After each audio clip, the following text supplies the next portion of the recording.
Hey guys, so I'm going to be taking out this Mazda 3 with a 6-speed manual for a drive. It's a 2-liter car.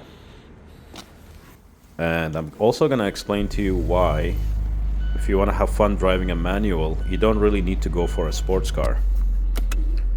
So first thing I like to do with manuals, put them in first gear, just let the clutch out. Without any power, this car starts moving on its own. Some cars, they judder a little bit. They need some gas.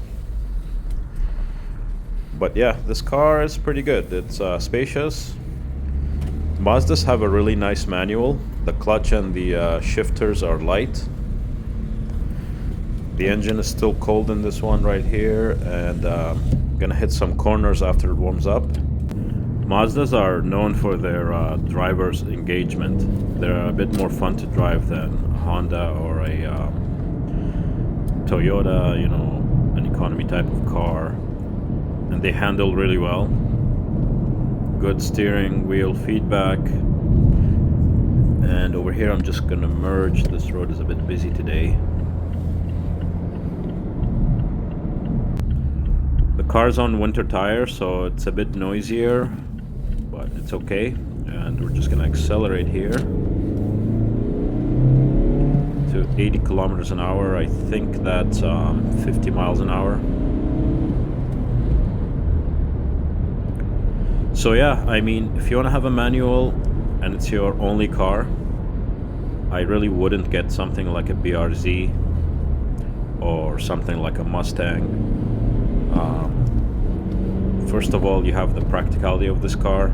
It's a hatchback, and visibility is great. You don't have a huge long hood like on a Mustang in front of you, or a low seating position with compromised visibility like in a BRZ.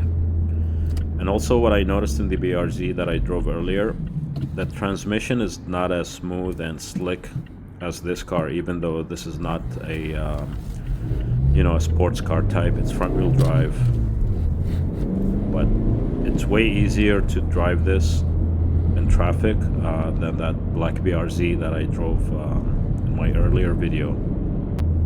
If you do track days, you do canyon driving, that's important to you, and you do that like more than once a week, it makes sense to get a BRZ or a Miata or even like an S2000. But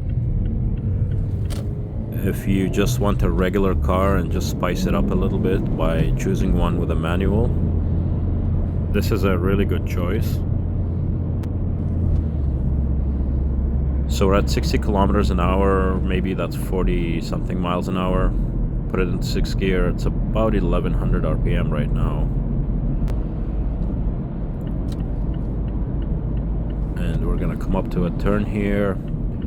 I'm just gonna see if I can do nothing crazy, just a regular type of acceleration here from low speed.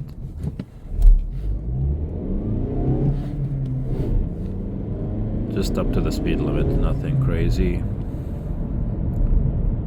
Yeah, I mean, that's not bad. It did what I needed for it to do. And there's really no shortage of power. A lot of these new cars, like economy type cars like this, I don't really find a shortage of power driving around the city. And another thing is, if you go with something like a BRZ, Miata, S2000, those kind of cars, the road noise is going to be really high in those cars, to the point where if you're a passenger and you're not used to it, you might think somebody left one of the windows down. There is a bit of road noise right here because the car is on snow tires.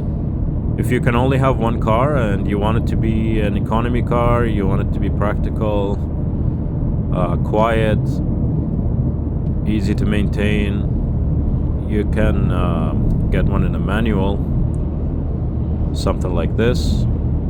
It's one of the easiest manuals I've driven, and yeah, you can have fun while commuting. For me personally, I have a 2-car solution, one for something and then one for every day, and my everyday car is just happy for it to be an automatic.